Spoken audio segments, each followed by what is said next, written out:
Pig and Pepper for a minute or two she stood looking at the house, and wondering what to do next, when suddenly a footman in livery came running out of the wood. She considered him to be a footman because he was in livery. Otherwise, judging by his face only, she would have called him a fish, and rapped loudly at the door with his knuckles. It was opened by another footman in livery, with a round face and large eyes like a frog, and both footmen, Alice noticed, had powdered hair that curled all over their heads. She felt very curious to know what it was all about, and crept a little way out of the wood to listen. The Fish-Footman began by producing from under his arm a great letter, nearly as large as himself, and this he handed over to the other, saying, in a solemn tone, for the Duchess, an invitation from the Queen to play croquet. The Frog-Footman repeated, in the same solemn tone, only changing the order of the words a little, from the Queen, an invitation for the Duchess to play croquet. Then they both bowed low, and their curls got entangled together. Alice laughed so much at this that she had to run back into the wood for fear of their hearing her, and when she next peeped out, the Fish-Footman was gone, and the other was sitting on the ground near the door, staring stupidly up into the sky. Alice went timidly up to the door and knocked. "There's no sort of use in knocking," said the footman, "and that for two reasons. First, because I am on the same side of the door as you are. Secondly, because they're making such a noise inside, no one could possibly hear you. And certainly there was a most extraordinary noise going on within, a constant howling and sneezing, and every now and then a great crash, as if a dish or kettle had been broken to pieces." "Please then," said Alice, "how am I to get in? There might be some sense in your knocking," the footman went on without attending to her, "if we had the door between us. For instance, if you were inside, you might knock and I could let you out, you know." He was looking up into the sky all the time he was speaking, and this Alice thought decidedly uncivil. "But perhaps he can't help it," she said to herself. "His eyes are so very nearly at the top of his head. But at any rate, he might answer questions. How am I to get in?" she repeated aloud. "I shall sit here," the footman remarked, "till tomorrow." At this moment the door of the house opened, and a large plate came skimming out, straight at the footman's head. It just grazed his nose and broke to pieces against one of the trees behind him. "Behind him, or next day maybe," the footman continued in the same tone, exactly as if nothing had happened. "How am I to get in?" asked Alice again in a louder tone. "Are you to get in at all?" said the footman. "That's the first question, you know." It was, no doubt, only Alice did not like to be told so. "It's really dreadful," she muttered to herself, "the way all the creatures argue. It's enough to drive one crazy." The footman seemed to think this a good opportunity for repeating his remark with variations. "I shall sit here," he said, "on and off for days and days." "But what am I to do?" said Alice. "Anything you like," said the footman, and began whistling. "Oh, there's no use in talking to him," said Alice desperately. "He's perfectly idiotic." And she opened the door and went in. The door led right into a large kitchen, which was full of smoke from one end to the other. The Duchess was sitting on a three-legged stool in the middle, nursing a baby. The cook was leaning over the fire, stirring a large cauldron which seemed to be full of soup. "There's certainly too much pepper in that soup," Alice said to herself, as well as she could for sneezing. There was certainly too much of it in the air. Even the Duchess sneezed occasionally, and as for the baby, it was sneezing and howling alternately without a moment's pause. The only things in the kitchen that did not sneeze were the cook, and a large cat which was sitting on the hearth and grinning from ear to ear. "Please would you tell me," said Alice, a little timidly, for she was not quite sure whether it was good manners for her to speak first, "why your cat grins like that?" "It's a Cheshire cat," said the Duchess, "and that's why." "Pig." She said the last word with such sudden violence that Alice quite jumped. But she saw in another moment that it was addressed to the baby, and not to her, so she took courage and went on again. "I didn't know that Cheshire cats always grinned. In fact, I didn't know that cats could grin." "They all can," said the Duchess, "and most of 'em do." "I don't know of any that do," Alice said very politely, feeling quite pleased to have got into a conversation. "You don't know much," said the Duchess, "and that's a fact." Alice did not at all like the tone of this remark, and thought it would be as well to introduce some other subject of conversation. While she was trying to fix on one, the cook took the cauldron of soup off the fire, and at once set to work throwing everything within her reach at the Duchess, and the babythe fire irons came first. Then followed a shower of saucepans, plates, and dishes. Plates and dishes. The Duchess took no notice of them even when they hit her, and the baby was howling so much already that it was quite impossible to say whether the blows hurt it or not. "Oh, please mind what you're doing," cried Alice, jumping up and down in an agony of terror. "Oh, there goes his precious nose." as an unusually large saucepan flew close by it and very nearly carried it off. If everybody minded their own business, the Duchess said in a hoarse growl, the world would go round a deal faster than it does. Which would not be an advantage, said Alice, who felt very glad to get an opportunity of showing off a little of her knowledge. Just think of what work it would make with the day and night. You see, the Earth takes 24 hours to turn round on its axis. Talking of axes, said the Duchess, chop off her head.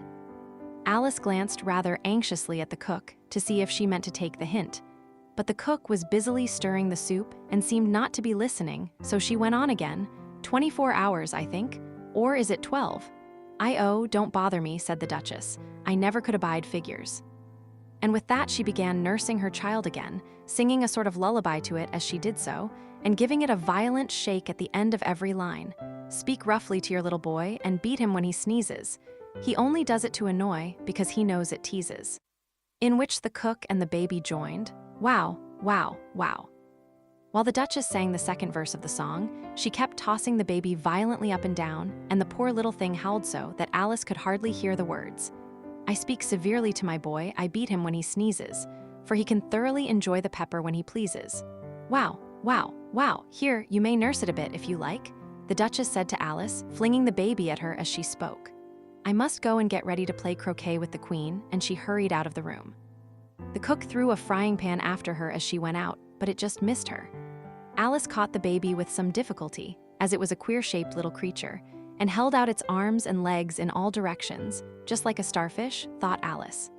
The poor little thing was snorting like a steam engine when she caught it, and kept doubling itself up and straightening itself out again, so that altogether, for the first minute or two, it was as much as she could do to hold it.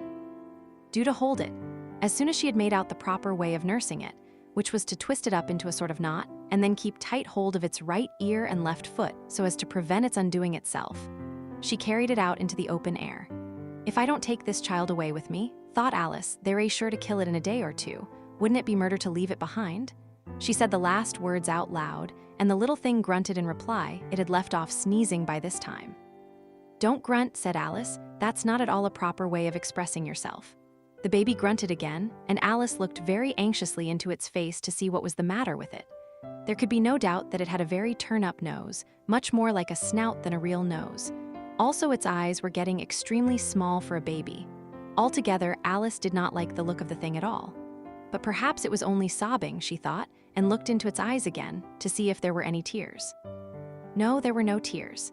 If you're going to turn into a pig, my dear, said Alice, seriously, it'll have nothing more to do with you. Mind now. The poor little thing sobbed again, or grunted, it was impossible to say which, and they went on for some while in silence. Alice was just beginning to think to herself, now, what am I to do with this creature when I get it home? When it grunted again, so violently that she looked down into its face in some alarm. This time there could be no mistake about it. It was neither more nor less than a pig, and she felt that it would be quite absurd for her to carry it further. So she set the little creature down and felt quite relieved to see it trot away quietly into the wood. If it had grown up, she said to herself, it would have made a dreadfully ugly child. But it makes rather a handsome pig, I think. And she began thinking over other children she knew, who might do very well as pigs, and was just saying to herself, if one only knew the right way to change them, when she was a little startled by seeing the Cheshire cat sitting on a bough of a tree a few yards off. The cat only grinned when it saw Alice. It looked good-natured, she thought. Still, it had very long claws and a great many teeth, so she felt that it ought to be treated with respect. Cheshire Puss, she began rather timidly, as she did not at all know whether it would like the name. However, it only grinned a little wider. Come, it's pleased so far, thought Alice, and she went on. Anton, would you tell me, please, which way I ought to go from here?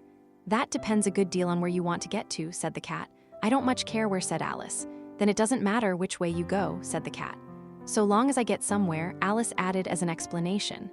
Oh, you're sure to do that, said the cat, if you only walk long enough. Alice felt that this could not be denied, so she tried another question. What sort of people live about here? In that direction, the cat said, waving its right paw round, lives a hatter, and in that direction, waving the other paw, lives a March hare. Visit either you like, they're both mad, but I don't want to go among mad people, Alice remarked. Oh, you can't help that, said the cat. We're all mad here. I am mad. You're mad. How do you know I'm mad, said Alice. You must be, said the cat, or you wouldn't have come here. Alice didn't think that proved it at all. However, she went on, and how do you know that you're mad? To begin with, said the cat, a dog's not mad. You grant that? I suppose so, said Alice. Well then, the cat went on, you see, a dog growls when it's angry and wags its tail when it's pleased. Now I growl when I'm pleased and wag my tail when I'm angry. Therefore I'm mad. I call it purring, not growling, said Alice. Call it what you like, said the cat. Do you play croquet with the queen today? I should like it very much, said Alice, but I haven't been invited yet. Y'all see me there, said the cat, and vanished. Alice was not much surprised at this. She was getting so used to queer things happening. While she was looking at the place where it had been, it suddenly appeared again. By the by, what became of the baby? Said the cat. I'd nearly forgotten to ask. It turned into a pig, Alice quietly said, just as if it had come back in a natural way. I thought it would, said the cat, and vanished again. Alice waited a little, half expecting to see it again, but it did not appear, and after a minute or two she walked on in the direction in which the March Hare was said to live. I've seen hatters before, she said to herself. The March Hare will be much the most interesting, and perhaps as this is May it won't be raving mad, at least not so mad as it was in March. As she said this, she looked up, and there was the cat again, sitting on a branch of a tree. Did you say pig or fig? Said the cat. I said pig, replied Alice, and I wish you wouldn't keep appearing and vanishing so suddenly. You make one quite giddy. You make one quite giddy.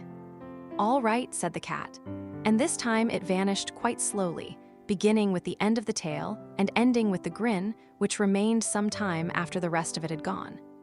Well, I've often seen a cat without a grin, thought Alice, but a grin without a cat. It's the most curious thing I ever saw in my life. She had not gone much farther before she came in sight of the house of the March Hare. She thought it must be the right house, because the chimneys were shaped like ears and the roof was thatched with fur. It was so large a house that she did not like to go nearer till she had nibbled some more of the left-hand bit of mushroom and raised herself to about 2 feet high. Even then, she walked up towards it rather timidly, saying to herself, suppose it should be raving mad after all. I almost wish I'd gone to see the Hatter instead.